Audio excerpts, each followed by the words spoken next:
Welcome to a very special edition of Harry Cole Saves the West, the show where American grit meets British backbone. Yesterday was Margaret Thatcher's centenary. It would have been her 100th birthday. Last night, the great and good of the right-wing establishment of Britain gathered at the Guildhall in central London, and I spoke to a lot of them. We have former prime ministers, former cabinet ministers, former colleagues of Margaret Thatcher, giving their view on what she would have done differently, what she thought of Donald Trump, and how Margaret Thatcher would have saved the West if she was with us today. Howard. Hey, how are you? What would Margaret Thatcher make of the state of the West? I think she'd be appalled by the mush and the lack of clarity that there is at the moment about the difference between democracies and totalitarian countries and the difference between freedom and tyranny. And, I think that we need her vigour and her courage today in standing up to tyranny, particularly, obviously, in Ukraine. But you've got a world now where people out demonstrating on the streets of London genuinely seem to think that Hamas is preference to democracy in Israel. And you've got conservative commentators and, leaders of some so-called conservative parties who are willing to make apologies for Vladimir Putin. I think she would be quite unhappy with it, but I think she'd be very happy with what happened today, with all the hostages being released. I think that was very wonderful. I think she would recognise it immediately. From 1975 to 1979, we were in much the same kind of problems that we are in today. So I don't think she'd have any trouble whatsoever in recognising the state of the nation. I think she would have been really upset to see where the country has got to. I think that we face some very serious challenges. It is still the greatest country in the world. Our people are the greatest people in the world, but things are tough, and I think that she would have been upset about that. Well, in my reform speech, I used a lot of Margaret Thatcher's quotes. I attended the parade through the city. I think she was an inspiration to all of us, and she took over after years of socialism had damaged Britain beyond belief. And she reinstated a sort of self-belief. She cut back the size of the state and she empowered the individual. And I think, as she says herself, she's a conviction politician, not a consensus politician. I think we need a bit of conviction now. Well, she didn't stamp her political philosophy on the nation. She was shaped by it. That's the remarkable thing about her. So she would have loved it, and she would have still had hope in her heart for all it could be. And I think at a time when people are fed up of transactional politics, they would welcome her back. They would want someone that could transform the country, because that's what it needs right now. Pace of change is so chaotic, it's so fast, people are frightened, and they want political leaders, whatever their political hue, to get stuff done, to fix stuff, to focus on the pragmatic things that work, and that's what she did. I think she would have been pretty unimpressed with the conduct of the present government, and I think she would have been particularly disappointed to see the complete lack of any sort of grip on the economy, any sense of how to turn things around. Of course, she fought those huge battles against inflation and to tame the overmighty trade unions and bring some productivity and growth back to the country, and just feels at the moment as though a great deal of her legacy is being very slowly dismantled. Well, she'd have said it's a trip down memory lane, wouldn't she? Just like it was between 1975 and 79. She turned things around. In some ways even worse, I think. Don't Keir Starmer's the man to turn it around? Absolutely not, no. He's the man who needs to be turned round and out. I think she'd have been appalled. I think she'd have wanted everyone to roll up their sleeves and get back to work. The country's in an absolute I mess. didn't mean the party. I meant the state of the nation. Oh, even worse. She'd be even more appalled. I remember the one thing I learnt when the bit of work I did with her, she always used to say, what am I going to do, not what am I going to say. We are ruled currently by people who think, what are we going to say? They don't have a bloody clue what they're going to do, and that's what we're missing. She would be, I think, deeply despondent about the financial mismanagement of our country, of the social fragmentation of our country, of a country that she would see had changed, not beyond recognition, but moving certainly in the wrong direction. I think she'd be in despair about the state of this Labour government, but she'd have a spring in her step after some good, sound Conservative policies unveiled last week, like abolishing stamp duty. Britain today would have reminded her very much of the state of Britain when she became Conservative leader. A failed Tory administration, which had presided over an increase in spending and had shown little backbone, followed by a cataclysmic Labour administration that had bankrupted the country. And the question is, have we got someone who can play her role now? Do you think we do? Very few people saw her coming. So, yes, there is always that possibility. But I think she was exceptional. I have the unfashionable view, that maybe not unfashionable here, but unfashionable in general, that she was our single greatest Prime Minister. I know it's always considered obligatory to preface that with a qualifier. Greatest peacetime Prime Minister, greatest... Greater than Churchill? Yes, because obviously he had a much bigger stage. And he got a very big and important call right in 1940. But I think we saw in the Falklands that she'd have made that same call. Yes. But she didn't then have his catastrophic second premiership. And although she was flawed and imperfect, as all human beings are, she didn't contract out a lot of her administration was basically undoing the stuff that Attlee had put in place under Churchill from 1940. Yes. So I think on balance, yes, I will stand by that claim. How would Margaret Thatcher stop the boats? She'd probably sink them. But that said, it's always very dangerous, obviously, to pretend that you know what a dead person would think about anything at all. But she was tremendously tough on immigration. It was one of the founding principles of her 1979 electoral victory. She was so sound on it, frankly, that no party to the right could exist in that election. And so, of course, it's totally different from today, where we have a party to the right of the Conservatives. She would not have allowed enough of a gap to develop. Oh, she'd have called the First Sea Lord and said, what do you think of this? She'd have treated it in a very pragmatic way, almost like a military campaign. She wouldn't have focused on the northern border, she'd have focused on the southern border of France. She'd have looked at what was required, and she would have had the political will to do it, I've no doubt. Even that means leaving the ECHR, tearing up various treaties? She knew what the country needed, and we forget, we take a lot of the things that she did as perfectly normal. Just what she did on income tax was so dramatic, it was unfathomable at the time. She did those things, and she radically transformed the country. And the reason why she was successful is because all of those reforms were rooted in what people knew about. They were rooted in the traditional, the familiar. They were reassuring to people. She would have found a way of tackling it. And I think that's the point about Margaret Thatcher. She didn't take no for an answer.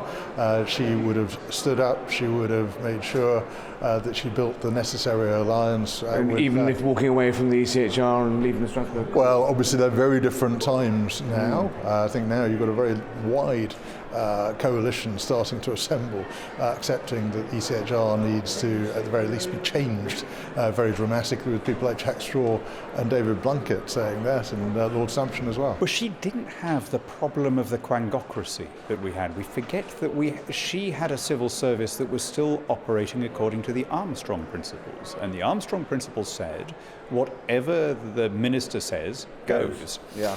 Now we have not only a judiciary that is determined always and everywhere to overturn deportation orders, but it was very telling that the Home Office trade union was the one that brought the case against the Rwanda policy. That kind of tells you everything you need to know about the people whose job it is to carry out this policy. That's the blob right there. That's the blob right there. And in a way, she was dealing, yes, with entrenched enemies in the trade union and movement and in the more sort of high-spending parts of the state, but they were not embedded in our establishment and judiciary and civil service in the way that they are now. She believed in sovereign nations and the sovereignty of borders, and I don't think she'd be tolerating this mass immigration invasion, which is now a national crisis. I don't think she'd have let them come over in the first place, and she would have said very clearly to France, take them back, otherwise there's going to be a serious negotiation. She wouldn't have tolerated it. Send it in the Navy, do you reckon? Oh, I mean, she had a reputation of using the Navy, and she was quite good at it. Do you think she would have told the ECHR where to go? Well, I think she would have been on the side of those of us who voted and campaigned to leave the European Union. Yeah. And if there was a political remnant, the ECHR, then why would we take the huge step of leaving the European Union, but not the much smaller step of leaving the convention and rights? I think it is fair to say the ECHR, which was born at a time when we were thinking about the ashes of Bergen-Belsen, we're in a totally different era now. And I think evolution is an important thing, something that she would have believed in. So, listen, I think she would have listened very carefully to what Kemi had to say, and I think she would have found a lot in it which she approved of. What do you think that she would have made of Nigel Farage and his, well, A, his politics, and B, his style of politics? I think she'd have quite enjoyed the personality and the populism of Nigel Farage, but she would have absolutely despised the economic story that he's telling. The idea that he wants to renationalise steel, he wants to splurge on the NHS, he wants to take people out of taxation to such an extent it's going to give us an £80 billion black hole. All of those things she would see as the worst kind of populism.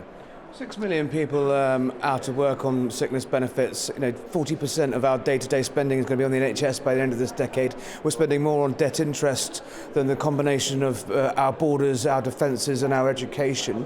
The scale of the problems facing this country today dwarf anything seen before. No, 1975 to 79 also had us with the IMF coming in. You're too young to remember this, Harry. I'm not. I do remember it very well. And we had the IMF, we had top rate of income tax at 98%. We had a nation that was basically collapsing and falling under the control of the trade unions. So she was able to deal with all of those things, and she did it by sticking to her principles and being a highly intelligent and eloquent believer in freedom. What would she have made of Donald Trump? I think there's almost a marriage made in heaven in that one. I think they are both conviction politicians. You know what you get. And I wish she'd seen, because the progress he's made today, we're talking the day after he's been through Israel and he's in Egypt, that is exactly the sort of thing she brought. A conviction politician. She doesn't care what people think about it. She believes in something, he believes in something, they're going to get it done. What do you think? Obviously she had an incredibly close relationship with Ronald Reagan. What do you think she would have made of Donald Trump? I wonder whether or not she wouldn't have charmed the pants off Donald Trump. I think that she was one of those people who, as you say, got on very well with Ronald Reagan and indeed with George W. Bush H.W. Bush afterwards. She knew that it's part of the British Prime Minister's job to get on with the American president. I don't think that she would have minded dealing with a populist president like Trump. I think he would have met his match, wouldn't he? He'd have loved her. He'd have absolutely loved her. We wouldn't have had that kind of awkwardness that we got with Theresa May and Donald Trump. I think that they would have been a match made in heaven. And he wouldn't have even noticed when it turned out that he was starting to do things from British national interest rather than the American national. I think she'd have recognised the necessity of dealing with him. I think she would have, like Matilda's aunt in the poem, she professed a strict regard for truth. I think she'd have found him personally pretty difficult. But, you could see some similarities there in the second term anyway, moving fast and breaking things and, only taking the half of the country that you need with you to get things done. It's a match made in heaven. I don't think she'd have objected to that element, but I think she would have regarded his character as below what she expected. She had this quite strong sort of old Methodist sense of decency, and she expected standards from other people. And although she could be forgiving, she didn't expect repeat offenders to be rewarded for it. I think they'd have got on like a house on fire, and I think that he would have been a little bit frightened of her. And maybe he would have bent to her will? I think that she was charming and persuasive in her argument in equal measure. I think they would have gone on well. And yes, and I hope, he's had an incredible day today, and I hope that perhaps he will reflect on her legacy as well on this momentous occasion. Well, you've seen what he's done. He's shown us how to do it, and he's done an extremely good job of protecting the interests of the American electorate, and I think credit to him. So you think our politicians here could learn a thing or two from Trump? Well, they don't want to think they can, but I think there probably is quite a lot. I mean, not everything about Trump is good, but I think his leadership and self-belief gives the American nation a belief that it can actually stop this sort of relentless downward post-war decline, which the West has effectively allowed to happen in order to lubricate the wheels of global trade. And I think he's showing us that actually you need to put your own voters and your own citizens before worrying about sort of global welfare. So you can't look after everybody if you yourself are weak. She would have, that's a very good question. Should have found him a strong leader, like unpredictable, but equally that's what they said about Ronald Reagan, and she got on brilliantly with Ronald Reagan. So she could get on with people who were strong leaders, who had a clear conviction about what's right for the United States and for the United Kingdom. What do you think she would have made of Donald Trump generally? Do you think they would have got on? I think they'd have got on, yes. She got on very well with Ronald Reagan, I know. And when I went to meet Ronald Reagan, he said, "How's my little gal, Maggie?" So he liked her, yeah. I think she was inspirational. That's why I'm here, making a speech about her.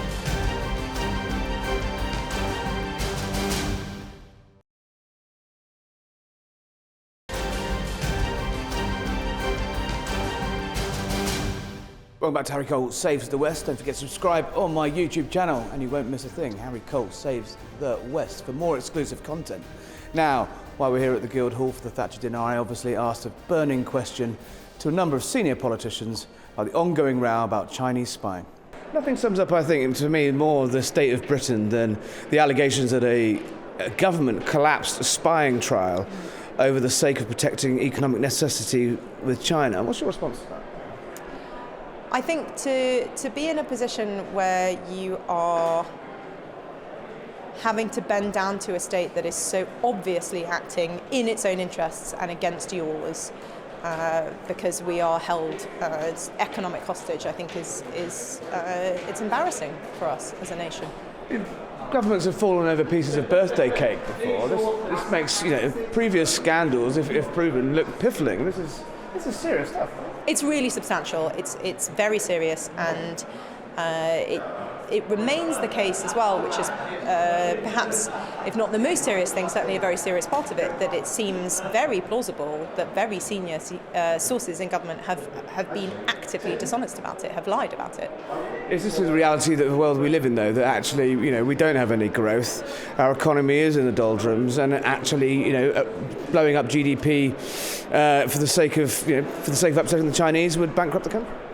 A weak economy is the reality of the world that we live in, but it doesn't have to be. It doesn't have to be this way. Can you imagine having much truck, final question, much truck with potentially collapsing a spy trial to avoid upsetting the Chinese? Can you believe that? I think that's I think it's a sign of excessive foreign influence, it seems, on the government. But I give you one idea. If the Nobel Committee next year is casting around in its embarrassment to find the right candidate for the Nobel Peace Prize, the obvious answer is a posthumous award to Margaret Thatcher. A very careful calibration between what's in our national interest, what are our security interests, and our economic interests. And you don't do that and build trust if you're not willing to be open about it. The situation with China, that it appears that the Labour government has sacrificed justice, or pursuit of justice, over protecting economic ties with China. Former Defence Secretary, can I get your response to that? Well, look, people have long argued about guns versus butter, and I've always argued that without guns you don't have butter. If you neglect your national security, everything else, from your trade and commerce through to the integrity of the NHS and it being able to manage your data, it won't function. So we have to take defence and national security as our first duty and first priority. The good lady herself knew that and did that. And what that means is that, yes, we have to have relationships with all kinds of nations, and we want to trade with them, and we want good things to happen from those relationships. But we have to be wide-eyed about what else they might be doing. It feels like we're not being very wide-eyed, though. Well, I have to say, we will see what transpires this week over that particular issue. But for me, it calls into question previous discussions that have gone on. The Chagos Island deal, people focus on the amount of money that's costing the country.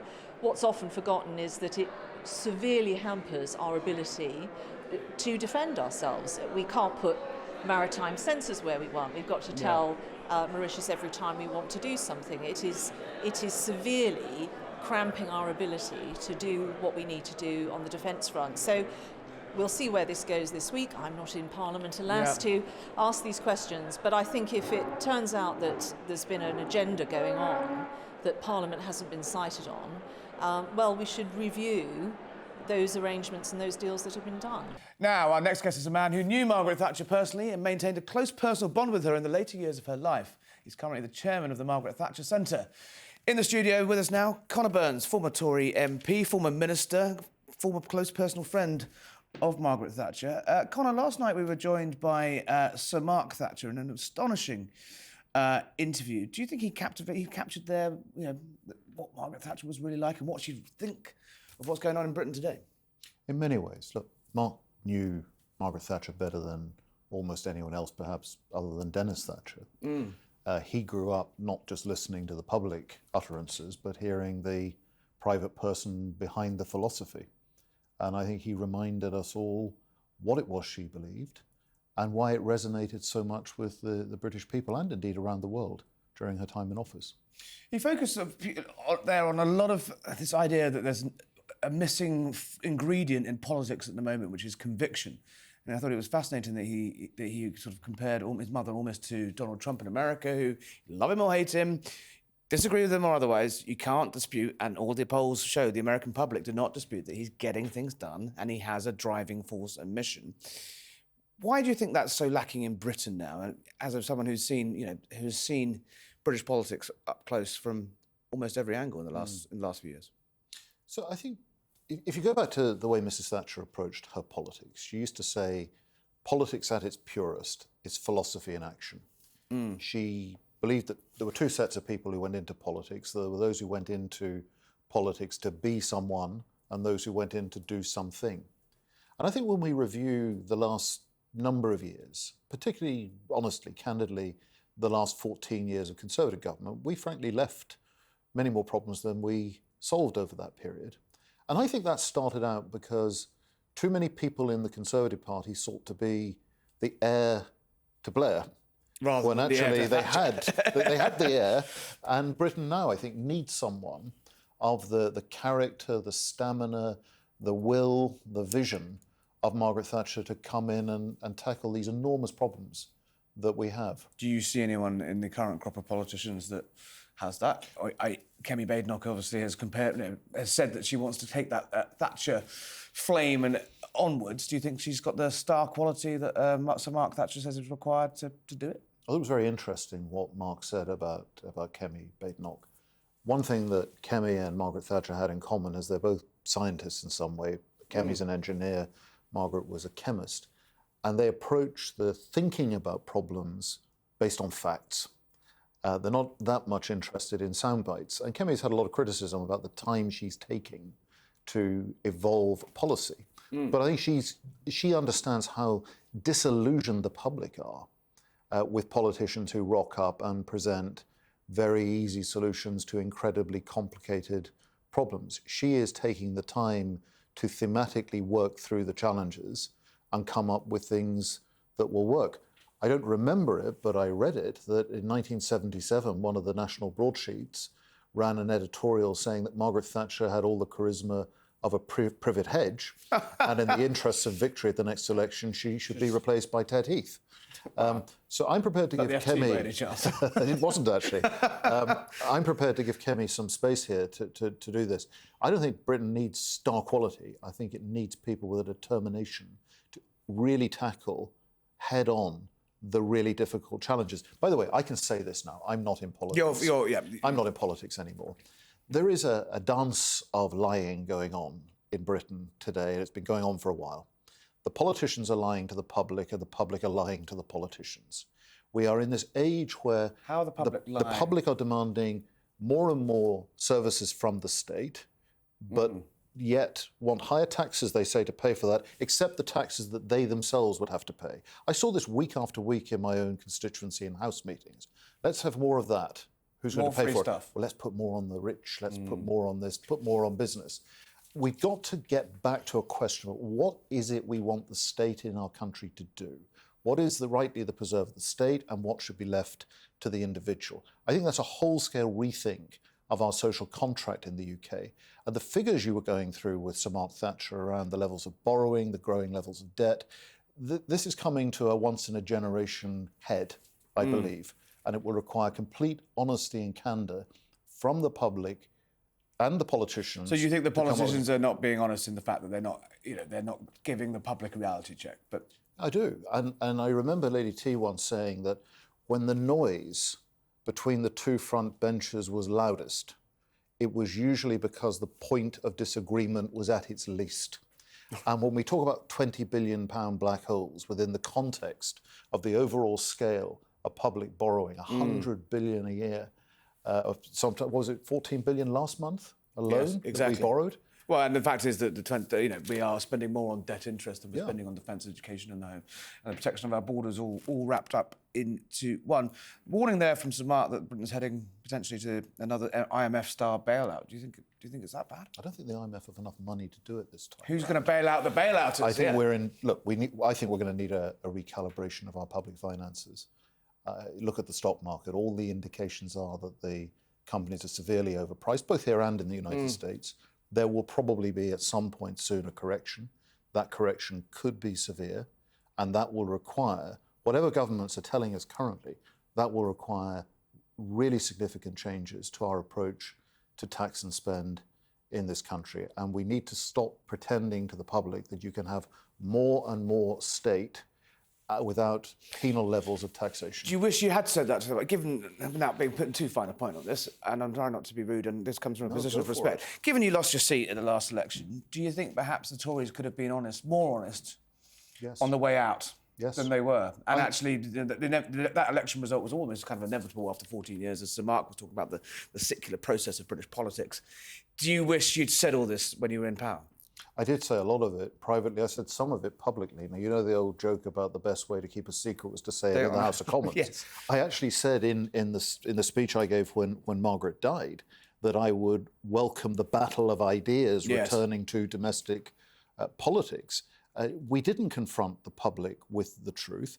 And members of Parliament, on the Conservative side as well, seem to regard the badge of success of how much of the public's own money they could take from them in tax, funnel through the state machine, and give back to them in various benefits and grants and community funds and the rest of it, rather than remembering the fundamental tenet that Mrs. Thatcher used to speak about, that the public, people know better how to spend their own money than ministers, civil servants and the state will ever do, that the fundamental job of government is create the right framework of law for enterprise, freedom under a rule of law very different than ruled by lawyers. And we lost all that, and we were rightly punished.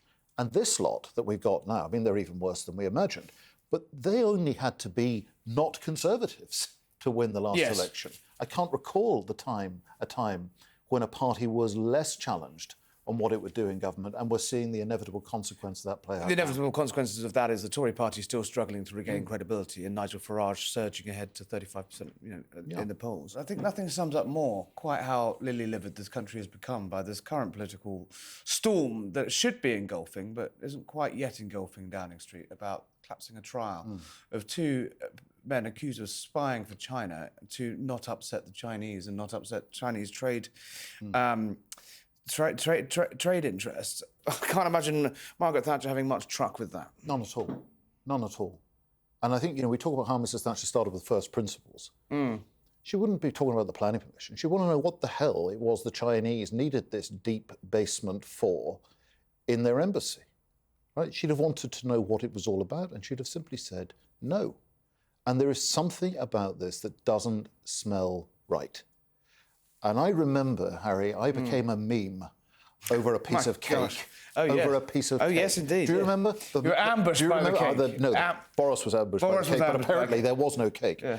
Well, but do you remember everyone in full pursuit over whether there was cake in a Tupperware box in the cabinet room? We're having more arguments about that. And here we are. An enemy state. And let's be clear, it's not just an economic competitor.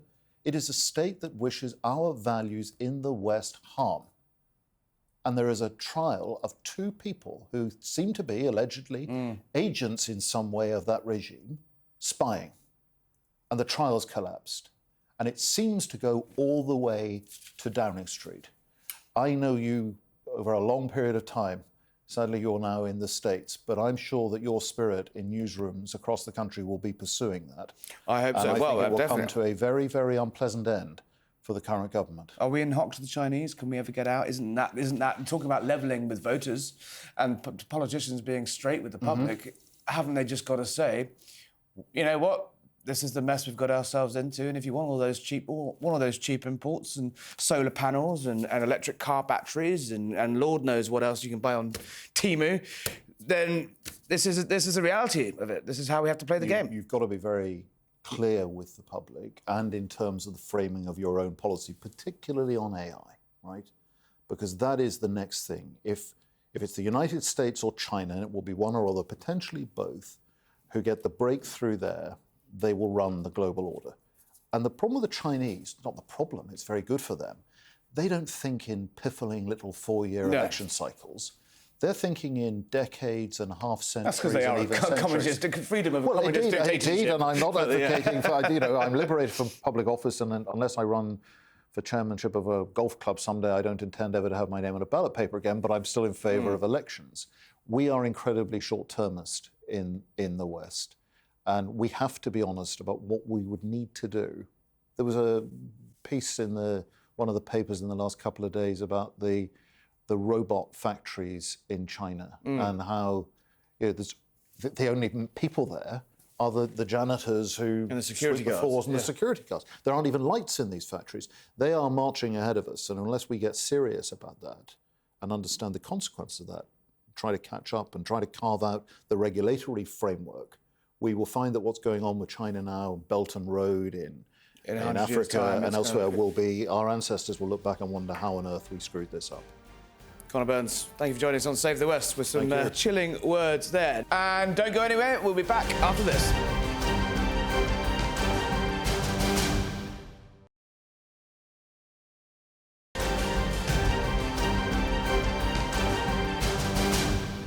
Welcome back to Harry Cole Saves the West. We're continuing our special coverage of Margaret Thatcher's centenary, and we had so much fun last night that I'm delighted to be joined again tonight by broadcaster and host of Drive on Talk, Jeremy Kyle, the historian Tessa Dunlop, and the former political editor of The Sun during the entirety of Thatcher's reign, Trevor Kavanagh. Guys, welcome back. We got a little bit heated about Thatcher's legacy with feminist icon last night. The question that I want to ask now is, will we ever see her like ever again? Let's go to our historian friend, Tessa Dunlop. Well, I think the impact of Thatcher and what she meant's already faded because we've had 2 subsequent female prime ministers. And I think it's very hard for today's generation of younger women to realise what she did, just how epoch-defining it was. She actually gave, on the eve of the first election in 1979, her party political broadcast was given up to reassuring the people about voting for a woman. She said, you know, for me, it's not about who you are or where you're from, it's about your convictions, she said. She literally kind of took it to the people because that's how big a deal it was, the fact she was a woman. It was a pioneer, Jeremy. We're still having this argument in the United States that, you know, Kamala Harris blamed the fact that she was a woman for losing a couple of percentage points on the vote. Hillary Clinton's made the same point. Harris said that she couldn't have a gay running mate because America was basically too homophobic to accept. She was a pioneer, right? A complete pioneer, and I'm sort of very much, strangely, weirdly with you on this. I don't think you will see the like of her again. I think there's always circumstance that a certain person can enter the political arena. There are reasons that it happens. You think about Thatcher, a woman in a man's world. Let's be perfectly honest. 10 years, 11 years. If you disagree with her, she fired you. At the end of that time, there were 400 men in a room who got rid of her. The clothes shop taking on the unions, the Falklands. You could argue she had good enemies, but what you could say about this woman was she laid it out there, and I think history will show that we will.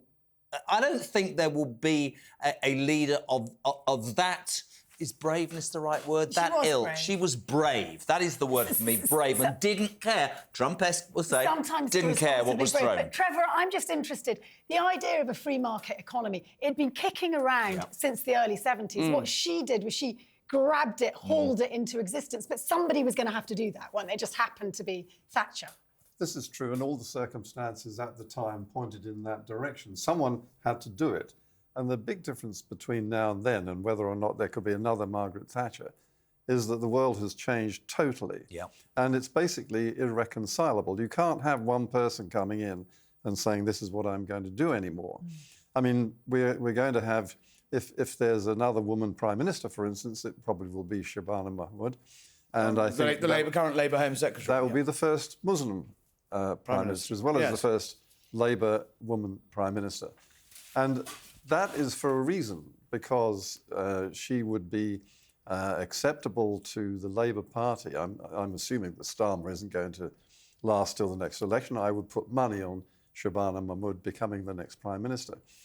But all the sort of problems that any Prime Minister has to encounter these days is not just economic, which is almost intractable, without enormous, almost revolutionary changes to our economy and our way of doing business, but also to the changes of our population. We now have to consider and take into account the thoughts and feelings of a very significant chunk of our population. Isn't it also, Trevor, as well, and I agree with you, we always talk about the blob, don't we, in the civil service. Somebody told me the last election that only 200 people lost their jobs the day that the Tory party, 100 special advisors and 100 government ministers. I know you're going to disagree with this. Do you think Thatcher, here's a question for all of you. She hated the civil service. Precisely, but the blob that quite blatantly does control so much of central government, what would she have done today to the blob? Would she have fired them? Would she have stood up to them? That's what I'm talking about. It's a misnomer, and I'm hoping you're coming with me on this, Trevor, even though you're one of them. It's a misnomer that we can... Wait a minute, that we can blame this small blob when actually there are 10,000 people. It's not a small number of seismic people. issues that society faces. For example, in the 1980s, there were 4 workers for every old person. Trevor being an old person, for example. Oh, is that what you meant when you said come with me on this? Nowadays, there are 2 workers for every old person. On top of that, you've got civil strife globally that we've never seen, and I know all of you will deny it, but climate change is squeezing the pips in the central belt of the world, so people are moving like never before. These are massive, massive problems. I am not coming with you. You're not. What about paying for you, paying for huge numbers of old people? Well, this is one of the major problems. It is a problem. I agree with that. So that's but, a problem. I mean, I thought you were saying there's no such thing as a blob, which there is, and the blob is resistant to almost every single change that's necessary. Do you know, can I tell you something? We talked about this on my show. Just let me get this out. The reason I absolutely realised there was a blob, a couple of years ago, and I wasn't a fan of Rwanda, a bunch of civil servants inside the Home Office, paid by the British taxpayer, decided they didn't like the policy of a democratically elected government, so went to the High Court using lawyers paid for by the taxpayer. The fact that to go against a your job is not to define policy. Your job is, as a civil servant, to carry out what that democratically elected government decide to do. I think they're far too powerful. When Donald Trump came into power, he brought with him 4,000 political appointees across all the departments. He seems to be moving fast and breaking things and getting things done, using executive power. Actually, have you looked at his polling? Have you looked at the National Guard on the street in several democratic cities? Would you really want to be on the other side of the line in America? I've got to push back here, guys. It's really easy to blame it all on the law. DC is remarkable. The National Guard on the streets is remarkable. But are you aware of the fact that the public sector in Washington is on strike? 40,000 people, I think, in key positions are on strike. And whenever that happens in America, productivity goes up. Yeah. Because the public sector is a total drag on the economy. And that's what's happening here in Britain. Let's move on to another point that's been discussed. We were talking about whether we'll ever see her like ever again. The interesting point Sir Mark Thatcher made yesterday was that actually, while he was quite lukewarm on Kemi Badenoch, he did say, to her credit, this global situation, the national situation, the economic situation, and in fact the social situation that his mother came into office with in 1979 bore a remarkable similarity to the issues Kemi Badenoch is facing, or whoever is going to be the next Prime Minister is facing now, and that's where the... I think Kemi Badenoch is probably a good woman and a reasonable politician, and I think we can sit here and talk about what's happening globally, but in pure basic terms, right, the Tory party are going to have to suffer their penance Yeah. for what Yeah. they did. And I believed Conor in the Burns last couple of months when they were in power, they could have promised us anything. The British Yes. public had stopped listening to the Tory party, and that is not, in my mind, going to be recoverable in a year or two. It will take 10 absolutely. I think there has to be a start at some point. She's made the start on stamp duty, which is a tax cut. Well, shame she didn't do it for 14 years in power, though, right? What she now needs to do is spell out exactly where they're going to save money. The triple lock, which is one of the sainted policies of the Conservative Party, has to go. And so do free bus passes for people of old age, Exactly, like me, yes. which costs £100 million a year. Where will you find a party? bus? Where will you find a party on the right Or the left. undercutting their loyalist voters? They're not going to do it. That's Trevor. That's the whole point of politics. And this is where Margaret Thatcher, as a conviction politician, put in practice things which were temporarily unpopular. But it's anathema to me In the why end, she half the paid for that. right-wing press, including your lot, pushed and pushed and pushed for the heating allowance to be reinstated for people like Trevor and my mother. It's absolutely ridiculous. Actually, where you need to invest is in young people of a fertile age who are not having children because there isn't the You money don't or the believe that financial we should. You security. don't believe we should be heating the homes of old people who've spent years paying into a system. But the for most this. vulnerable, you could have marginally moved up the bar to say those were on £20,000 But people like you or will less. say. But people like you will say that everybody who's old has got savings. There's No, an I didn't enormous- say everybody, If you get but out of the- people like me. If you get out of the bubble of the M25, there are millions of people in this country who've worked all their life I agree. who are struggling. Okay. And that £300 is really The important. winter fuel allowance was a bribe by Gordon Brown for one purpose only, which was to buy votes. wrong-foot the Tories Absolutely. because he knew they would never... And I'm looking winter forward fuel, to Miss It's good 300 King quid. Wenceslas, isn't it? Yep. There's the poor man gathering winter fuel, and that's his image of the Saint Gordon. It doesn't work. Subsidies never do work. But they're very addictive. They're And once you've given them out, you addictive. can't take them back. Extremely. Maybe they need a government shutdown, Trump style, to pull some of these programmes. Get the National Guard on the Pull the streets of funding. London. Well, we need That's to what be we need. honest, and what's interesting is people like you said the next solution is Farage, and yet Farage is all for giving out other tidbits. Sorry, have I said You know, that at all? Yeah, in the dressing room. Yeah, definitely. The sanctity Definitely. Hold on a Yeah. second. Hold on a second. Sorry, Harry. Look at Has me. he got his makeup Excuse done? me. Excuse me. In the dressing room. Do you want to go there? Do you want to admit you No, I don't want to go There we go. Okay. There we go. This is the family. You've dropped the F-bomb now, so let's do it. Mark Thatcher saying that Nigel Farage, his economics, Trevor, that isn't Thatcherism, is it? No, and I think that as time passes, one of the things that Mark Thatcher did say was 2 or 3 years to go before the next election. I think the gloss is going to come off Nigel Farage, to some extent at least, when he is scrutinised for what he does, not just as the leader of a potential government, but how he's performing as the reform is performing in local authorities, where it's the acid test of him in government pre the election. But isn't that the problem, though? Is that the local government is utterly screwed completely because of everything social is. care. They're not collecting bins. They're paying for old people's care. And actually, it was a tactical and political mistake to suggest that you could make cuts. And by the way, cuts to I probably wouldn't have approved of tax what she's done, but she wouldn't have continued. Thatcher would have probably taken the issue of social care by the horns and dealt with it. I might not have liked the fallout from that because she was always about paring everything to the bone. But the fact is, we never address it because democratically we're too afraid to. You're right, UKIP. I'm still calling them UKIP, the Reform Party. It's the same in different clothes. In Kent, there they go. They're going to slash and burn. Everyone's council tax is going to come down, and they've raised it because they've discovered. Every local council's raising council tax because they have the But power they said to. they wouldn't. The point is they got elected saying they I wouldn't. think 3 years and 9 months is a long time.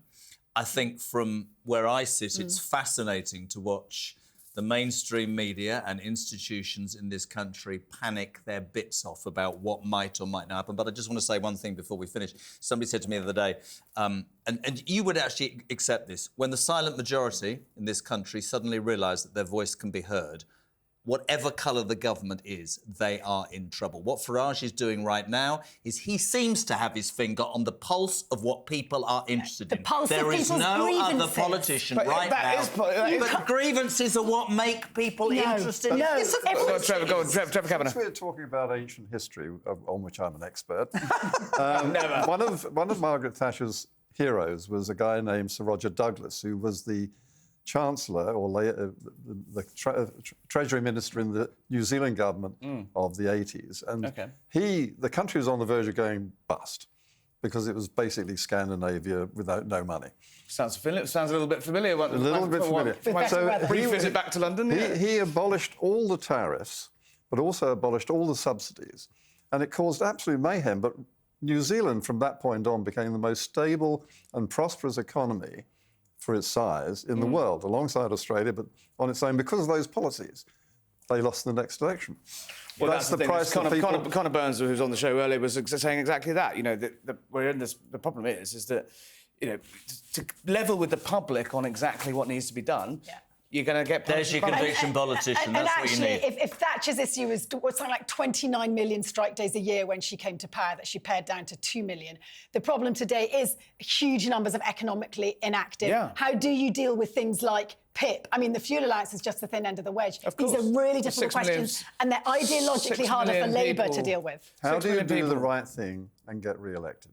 Yes. That's the command. Can you? Do you not think that looking at Trump, thinking of Thatcher, do you not think, and it might not be Farage, don't misquote me, but do you not think that the British people very soon are going to be willing, prepared, able, / whatever you want to say, for somebody to say, listen, it ain't going to be sorted unless there's some bad medicine. There'll be highs and lows, but it's going to be a journey. Come with me. I'll take you through the whole thing. And it is not going to be nice, but it's the only goddamn way we're getting out this mess. That is why Donald Trump has managed to succeed. That is why Margaret Thatcher has been able to succeed. I don't know if it's Nigel Farage, well, but what you have in this country is, for years, it strikes me, politicians who listen to focus groups and say things not out of conviction, but because they think it's going to get them elected. That doesn't work anymore. That doesn't work. We're in too much of a mess. Facts. You want to come back on that one? I just think the issue with Farage is, on the one hand... Do you agree with me or not? Well, I don't like the idea of what your bad medicine might be. I think it might be extremely uncomfortable and unkind and possibly even xenophobic.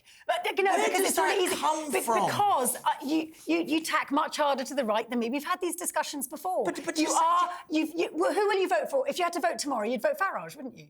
Shall I tell you why I voted Farage? Do you want the... you did vote Farage. Let's get it out here, just to be clear. Well, does it matter? I'll tell you exactly why. Because I watched a party political broadcast and I saw somebody talking about low taxation, a strong military, police on the streets that weren't interested in doing the Macarena but wanted to arrest people. They wanted to do tax. And do you know what happened? I saw a Tory MP saying, that's what Farage is talking about. That's far right. No, let me tell you, Tessa, genuinely, I was brought up voting for the Tory party on policies that were exactly that. And I think the Tory party, you couldn't get a cigarette paper between them. Tessa, the window's moved, isn't it? What Farage does is he picks on groups, individuals, and places blame on them. I don't hear solutions. What he does is he talks about one at a time. Blame. That's what I mean. I know, but I felt it personally when he said he wouldn't live next door to a Romanian because I'm married to one. But it's ballooned from there. Everyone that can be other, everything that's an income. You know, apparently all asylum seekers are rapists and murderers these days. You know, where I live in South London, apparently it's sort of Armageddon. But people's concerns about that are totally valid, given that asylum seekers are raping people in this country. It's not a few. But that is, with respect, sorry, that is an absolute. Do you know what I don't understand? And I wasn't going to say this. I live now down in the Bournemouth area, OK? A 17-year-old girl a year ago is walking on the beach with her friends and gets sexually assaulted by a migrant. A year later in court, the judge said, and this was 3 or 4 weeks ago, Harry knows this story, said, and I quote, he's had a bad upbringing, it's an aberration, he can stay in the United Kingdom. And you are going to insult her parents for saying they are not safe on that. Just go on, let's move on, but have a get back. Clickbait, because when there's a white man who's got the same profile as individual at this table, it simply wouldn't be a headline. All right, time out. He peddles on our fear, and that's not a blueprint for government. I don't think he peddles on fear. Trevor, what's your thoughts on fear? Well, Trevor and I were about to go get a beer, because we thought it'd leave you two to... I think that peddling fear is a two-way traffic. And peddling fear started with Tony Blair and Andrew Neither, who decided that they were going to rub the Tories, in fact, the population's nose in immigration. And I raised questions, I can remember this vividly, when people like David Miliband was still his PPS in Downing Street. We went to a conference with him, The Sun and its editor and myself. And I asked the question about the increasing number of migrants at that particular time. And I was denounced by one of the ministers, one of the cabinet ministers, as we were leaving the meeting, as a fascist. A fascist, a racist, that's how anyone who has dared to question the sheer volume of people coming into this country, legally or illegally, that's smearing. I totally That is agree with you, by the bad-mouthing. way. And that is the trend. Everybody then started screaming at each other and calling each other names. And so a rational debate was not possible. Can I just say, I agree with you that we were one of the exceptional countries within the EU that did not apply the handbrakes that were available to stop tidal waves of people coming in. Quite the opposite, right? Which served those people arriving badly, and it served the indigenous British population badly. Hear, hear. Actually, as someone who was... Hear, hear. My partner at the time was a Romanian. When Romanians weren't even allowed in the country, it was the era of the Poles. And I said, go to the job centre. He was a student. And I said, you also need to get a job. And he said, I couldn't get a look in. And I said, why not? And he said, because there's so many Poles. I thought, oh my God, I predicted Brexit long before it happened. What you need in politics is moderation. But what I don't like is... Does moderation get you anywhere? Serious question. Just shouting a minute, listen. Does moderation, have we got anywhere with moderated But the point politics? is we didn't have moderation when it came to immigration. That's why we ended up with Brexit. The pull of the United Kingdom is far too great. And actually, nobody will own it, but the combination of Brexit and COVID and the Ukraine war and God knows what has resulted in dire economics, and then you get problems. And the fact that a million extra people coming in. Yes, because they're the easy target, the soft target to blame. Do you remember, Tessa, why target. Romania, Albania and Bulgaria were not allowed to be in the accession countries at the beginning? I think it was the economic level in the country at the time, and several other reasons. They didn't meet the corruption and markers. It was corruption and crime, organised crime, which we have imported this. We are now the organised crime capital of Europe. Simply because we've opened the doors to some of the worst criminals. And then you can literally get the final word. I've never felt safer in Bucharest. That's because they're all over here. Anyway. You said it, not me. High five, mate. I love Romania. Hey, high five. Guys, we've got to call it. I've got a plane to catch. Jeremy Kyle, Tessa Dunlop, Trevor Kavanagh, you've been brilliant.